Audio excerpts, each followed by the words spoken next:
Summer 1944, Texas.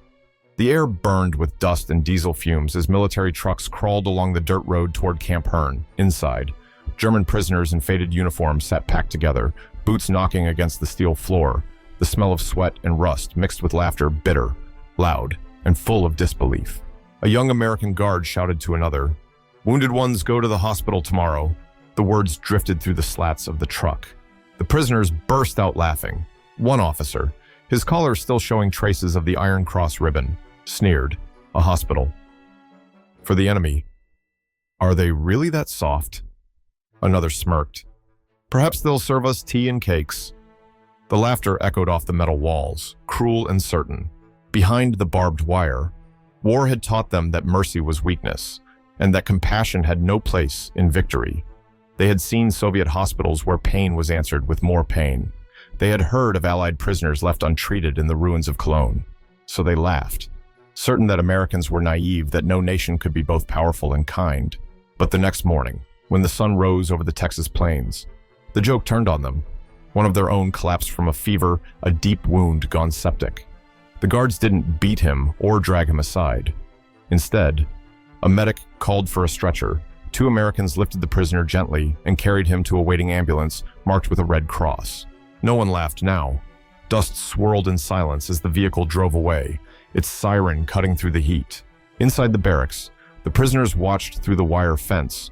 One muttered, "Maybe they just want to keep him alive for interrogation." Another tried to sound confident. "Yes, that must be it." But the words fell flat. The laughter that had filled the camp only hours before now felt like something shameful, like a sound from another world. For the first time, they sensed that their enemy might not play by the rules of cruelty they had been taught, and that thought, more than hunger or defeat, frightened them. The afternoon sun glared on the endless rows of barbed wire, turning them into silver veins under the Texas sky, somewhere far beyond the fences. An ambulance rolled toward a hospital. None of the men knew it yet, but that journey, not the war, would break their certainty forever. The truck jolted to a stop, tires crunching over gravel. The German prisoners inside blinked against the blinding Texas sun as the doors swung open. Before them stood a white 2-story building crowned with a red cross. It was spotless, almost unreal against the brown horizon. The heat shimmered over its walls like a mirage.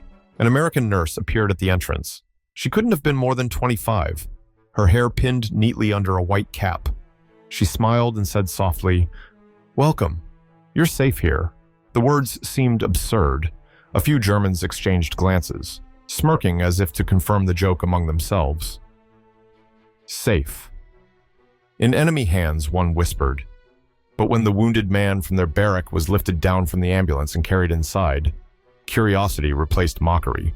Inside, the air was cool and smelled faintly of antiseptic and soap, not the stench of iodine and rot they had known in field hospitals on the Eastern Front. The light was bright, filtered through white curtains. They expected to see chains, armed guards, isolation. Instead, they saw rows of beds, both American and German soldiers lying side by side, their bandages fresh, their faces calm.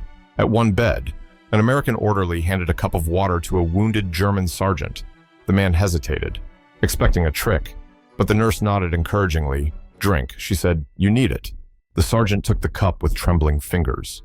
The cool water ran down his throat, and for a strange moment, he felt something unfamiliar, not fear, not victory, but relief. Across the ward, another German soldier noticed something else. A black medic and a white doctor worked together at one table, cleaning instruments, exchanging quick instructions, equal partners in silence. The sight stunned him. In Germany, that would have been impossible. He whispered to his comrade. They let them work together. The other man nodded, wordless. Even the hospital's sounds felt different, not the groans and screams of battlefield triage, but the steady rhythm of footsteps, the clatter of metal trays, the quiet discipline of healing. As the hours passed, suspicion gave way to confusion. No one shouted insults, no one spat on them, no one reminded them they were the defeated.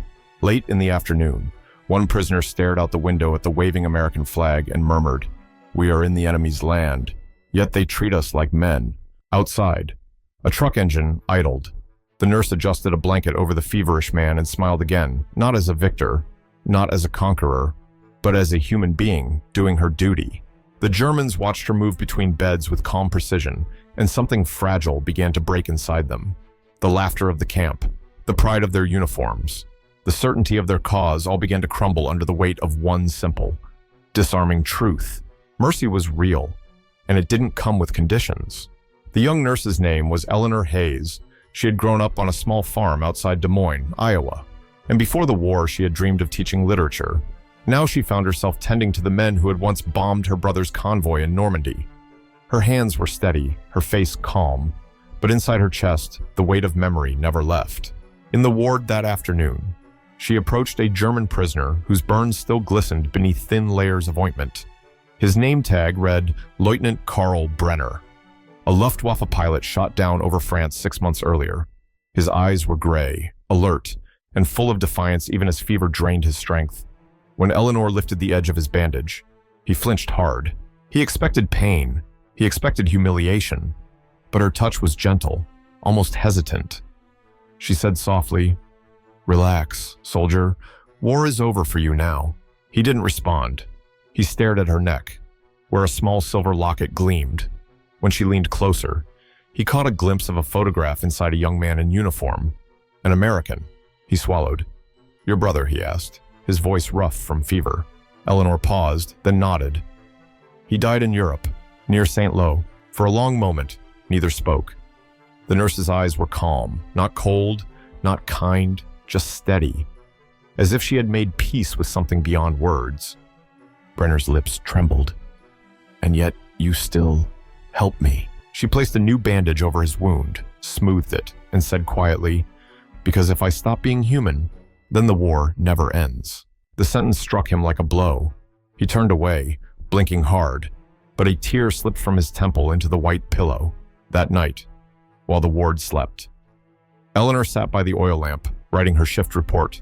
Her handwriting was neat, her tone clinical temperature readings, dosage notes, dressing changes, but at the bottom of the page, almost unconsciously, she added one extra line. "Enemy patient improving, less fever.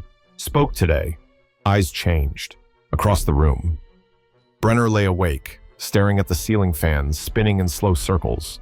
He thought about his own sister back in Hamburg, about the ruins, about the propaganda lectures that had told him mercy was a trick of the weak. He remembered his training officer's voice, "An American nurse will let you die before she wastes medicine on you." But that voice felt distant now, fading like radio static. He closed his eyes and whispered a thought he had never dared before. Perhaps victory isn't strength. Perhaps it's restraint.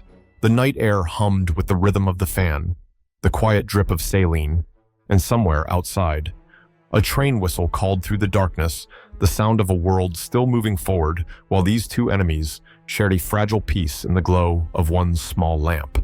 Major Heinrich Vogel had once been a respected surgeon in Munich, a man who believed in the science of efficiency before the war.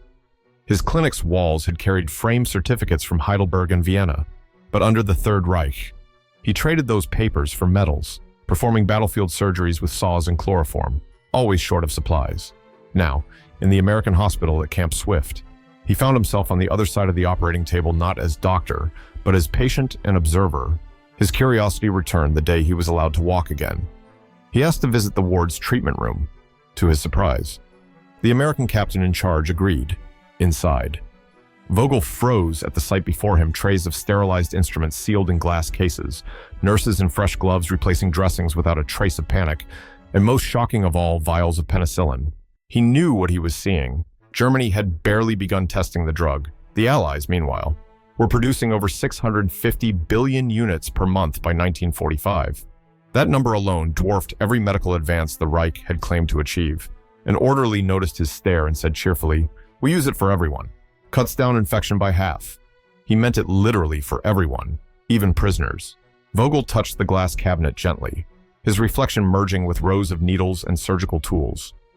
"We built bombs," he murmured, "and they built medicine." That night, he couldn't sleep.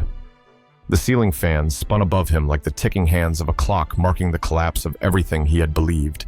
He took out a small notebook he had hidden since capture his field journal.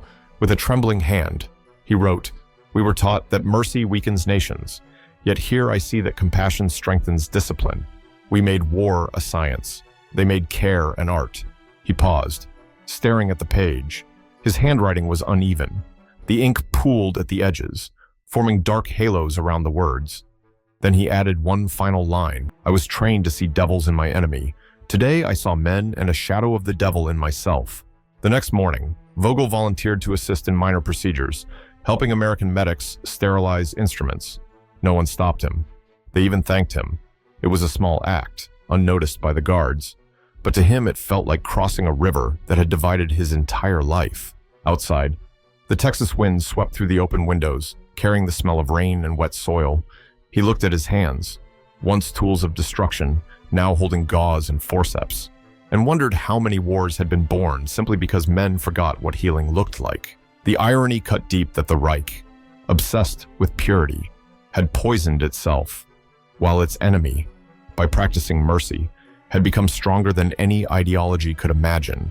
By late autumn of 1944, word had spread through the Texas POW camps like wildfire. Stories passed from one barrack to another, whispers about Americans who treated wounded Germans with the same care as their own. Some prisoners dismissed them as lies, inventions meant to soften their pride. Others had seen it with their own eyes. Inside Camp Hearn, an eerie quiet replaced the usual banter. No one mocked the guards anymore. No one joked about propaganda leaflets or soft Americans.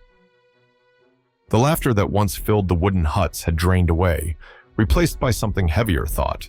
In Barrack 7, a former SS sergeant named Otto Gruber sat with his arm in a sling. He had been the loudest mocker once, shouting that mercy was for the weak. But now, he said little. His friend, a farmer's son named Hans Keller, noticed. "You don't laugh anymore, Otto," he said softly. Otto stared at the lamp's flame flickering over the barrack wall. "They healed the man who killed their brother." He muttered, "Tell me, Hans, have we ever done that?" No one answered. The night stretched long, filled with the rustle of restless bodies turning in narrow bunks. Outside, the guards' boots crunched faintly over gravel, their voices calm, distant. Rumors continued to swirl of a German pilot whose wounds had been treated by an American nurse, of a doctor who had been allowed to assist in surgery. The disbelief began to waver into awe. Some prisoners even began volunteering for hospital duty, cleaning corridors, helping orderlies, just to understand. One evening, during lights out, a soft voice whispered through the dark, "If they can forgive, what excuse do we have left?" No one replied. Even those who despised the thought could not shake it. They lay awake, eyes open to the rafters, hearing the faraway hum of generators powering the camp infirmary, a faint, steady rhythm that sounded almost like a heartbeat. By midnight, the barracks were still. The wind hissed through the cracks, stirring the scent of dust and disinfectant that clung faintly to their clothes. Some imagined they could still smell the hospital air that clean, impossible fragrance of soap and human dignity. Otto finally whispered, "Maybe strength isn't cruelty. Maybe it's mercy." Hans didn't answer. He was too busy staring at the darkness, feeling something unravel quietly inside him: pride, hate, certainty. He wasn't sure what would replace them, only that the silence now felt sacred. Outside, a dog barked once in the distance, then stopped. The camp remained still, for the first time in years. The German prisoners were surrounded not by the noise of ideology, but by the sound of their own thoughts. Tell me, if you were in Otto's place after years of war, humiliation, and propaganda, would you believe in compassion, or would you call it weakness? I'd like to know what you'd feel in that silence. Winter 1945. The wind coming off the plains carried the scent of rain and distant smoke. Camp Hearn looked almost peaceful under the pale sky. But inside Barrack 12, a storm was building. The prisoners no longer talked about military honor or the Führer's promises. Now they argued about mercy. Major Vogel sat on the edge of his bunk, his medical journal open beside him. Across from him, Otto Gruber paced like a caged wolf. "You've gone soft," Otto snarled. "They feed us, heal us, and you think it's because they care. It's a strategy psychological war." Vogel looked up slowly. "Then why?" he asked. "Did their doctor treat my infection before his own soldiers?" Otto stopped pacing. The room went quiet. A dozen men leaned forward, eyes flickering between them. Vogel continued. He said my fever was higher. He made a choice. That's not strategy, Otto. That's conscience. A young prisoner at the back muttered, perhaps conscience is a luxury of the victors. No, Vogel replied gently. It's what makes them victors. For a moment, the argument dissolved into silence. Outside, the sound of the American camp band drifted faintly through the cold air, a saxophone, a drum beat, the strange beauty of jazz, music banned in the Reich. Some men turned toward the window, trying to see the source. Hans Keller whispered, they even let black soldiers play in their orchestra. Otto snapped, discipline collapses when you mix races. That's why they'll lose the next war. Vogel shook his head. No, Otto, that's why they'll never need one. The words hung in the air, sharp and heavy. Otto opened his mouth but couldn't find an answer. He sat down slowly, his hands trembling. For years he had believed compassion was weakness. Now it felt like the only force left that still made sense in a collapsing world. That night, Vogel wrote another line in his journal. Today I watched men argue not about victory, but about kindness. Perhaps civilization begins there, before lights out. A guard passed by, glancing through the window. Inside, no one slept. The prisoner sat quietly, thinking of the hospital, of the nurses' calm hands, of the smell of antiseptic and clean sheets, a world that no propaganda film had ever shown them. One man finally broke the silence. When I go home, he whispered, I'll tell my son that I once hated the people who healed me. The others nodded, almost ashamed. And you? Listening now, what do you think wins a war? Is it weapons? Or is it what comes after the shooting stops? If compassion could disarm hatred even here, behind barbed wire, could it do the same in our world today? Outside, the wind blew harder, rattling the tin roofs, carrying away the last fragments of laughter from a war that was quietly dying. Spring 1946, the war was long over, and the Texas sun no longer burned with the tension of victory. At Camp Hearn, the fences were coming down. The Red Cross trucks waited by the gates, engines idling, ready to carry the last German prisoners to the port of Galveston. They gathered in silence, each man clutching a small parcel of belongings, a Bible, a comb, a photograph, a folded letter never sent. The camp that once echoed with laughter and defiance now breathed only the slow rhythm of departure. Major Vogel stood near the infirmary, gazing at the white hospital building that had changed everything. The smell of antiseptic still lingered faintly in the air, mingled with dust and grass. Beside the doorway, a nurse hammered a wooden sign into the ground, a farewell gift left by the prisoners themselves.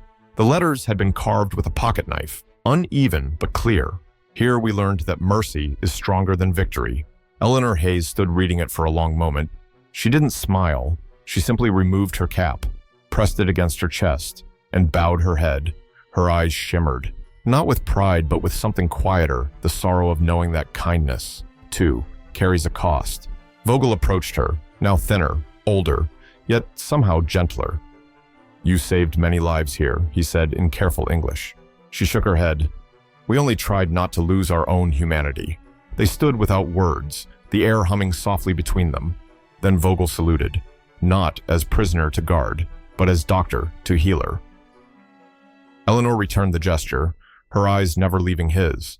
Hours later, as the trucks rolled away, the men looked back at the hospital. Its white walls gleamed beneath the morning sun like a promise or a question. On the transport ship SS Marine Panther, Vogel sat by the rail, watching the coastline fade. Around him, other prisoners spoke of home, of ruins, of hunger waiting across the Atlantic.